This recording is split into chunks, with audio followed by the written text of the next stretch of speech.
बहुत समय पहले की बात है। एक जादुई जंगल था जिसका नाम था नूरवन। इस जंगल में पेड़ सुनहरे थे, झरनों से इंद्रधनुष निकलते थे और हवा में मीठी खुशबू महकती थी। इसी जंगल में रहती थी एक प्यारी सी यूनिकॉर्न जिसका नाम था तारा। तारा बिल्कुल अलग थी। उसका रंग दूध जैसा सफेद था। उसके बाल और पूंछ इंद्रधनुष जैसे रंग बिरंगे थे और उसके माथे पर जो सींग था वो चमकता रहता था। जब वो दौड़ती थी तो उसके पीछे तारे जैसे चमकते निशान छूट जाते थे। लेकिन एक बात थी, तारा बहुत शर्मीली थी। वो कभी अपने जंगल से बाहर नहीं गई थी।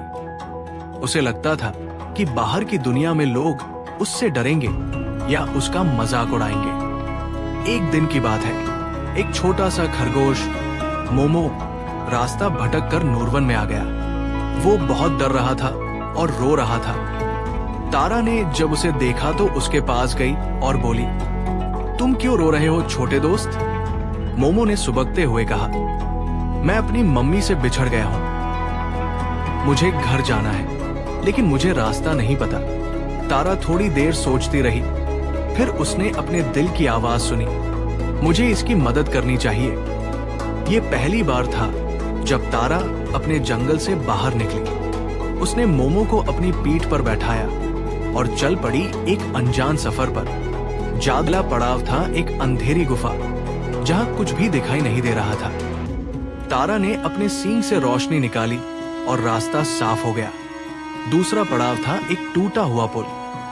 मोमो डर गया, लेकिन तारा ने अपने जादू से पुल को ठीक कर दिया और वो आराम से पार कर गए। तीसरा पड़ाव था एक भयानक बाघ जो रास्ता रोककर खड़ा था। लेकिन तारा ने डरने के बजाय अपनी चमकदार रोशनी से उसे शांत कर दिया। बाघ मुस्कुराया और बोला, तुम सच्चे दिल से मदद कर रही हो। जाओ, तुम्हारा रास्ता साफ है। आखिरकार तारा ने मोमो को उसकी मम्मी के पास पहुंचा दिया। मोमो की मम्मी तारा को देखकर रोने लगी और बोली, तुम तो परी जैसी हो। मेरा बच्चा सही सलामत वापस आ गया।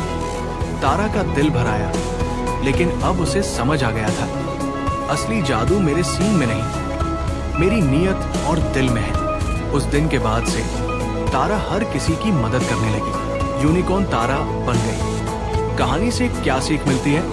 मदद करने से डरना नहीं चाहिए।